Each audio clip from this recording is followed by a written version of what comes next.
On Monday, West Virginia Governor Jim Justice held a press briefing in which he detailed deaths from the COVID-19 pandemic. Justice maintained his tradition of reading the names and ages of those recently lost, which have totaled over 7,200 in the Mountain State. Justice, a Democrat turned Republican, continued his push for vaccinations, stating that it is the only way for society to live with the virus. Among GOP governors, Justice has been a consistent voice in promoting vaccination. His state is one of the oldest in the nation with a median age of over 40. Hello, everyone. It's August the 29th on Monday. Again, we continue to have deaths to report. I've said many times this thing is not over, but we can live with it.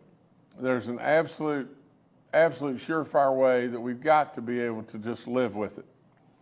That, like it or not like it, is vaccinations and your boosters,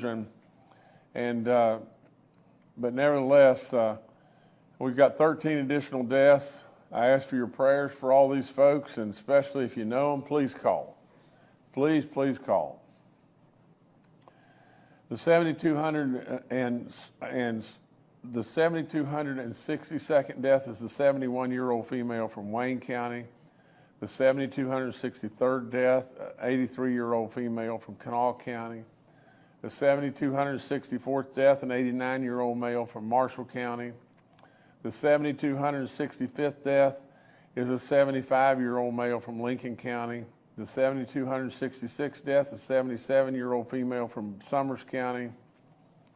The 7,267th death, a 92-year-old female from Wood County. The 7,268th death, an 82-year-old male from Kanawha County. The 7,269th death, an 89-year-old male from McDowell County. This is what I really hate to see. The 7,270th death, a 38-year-old male from Cabell County. The 7,271st death, a 58-year-old female from Mingo County. The 7,272nd death, an 86-year-old male from Kanawha County. The 7,273rd death, an 81-year-old female from Upshur County. And the 7,274th death is a 73-year-old female from Mercer County. 13 more great West Virginians. Please keep them in your prayers. Active cases, 3,120. New positive cases in the last 24 hours, 2,162. The daily positivity rate at 14.19. Cumulative rate at 8.47. Our recovered cases are 570,303.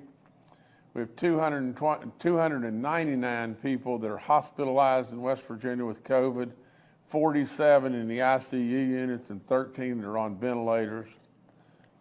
We do have a sprinkle of green counties and mostly yellow, but we've now got 5 gold counties.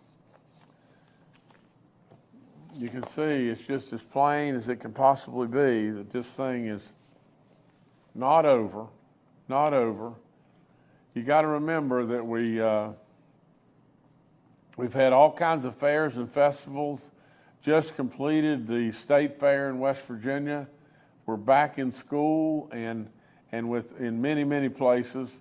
And with all that being said, really and truly, the odds of this thing cranking up and getting worse than it is today is pretty profound.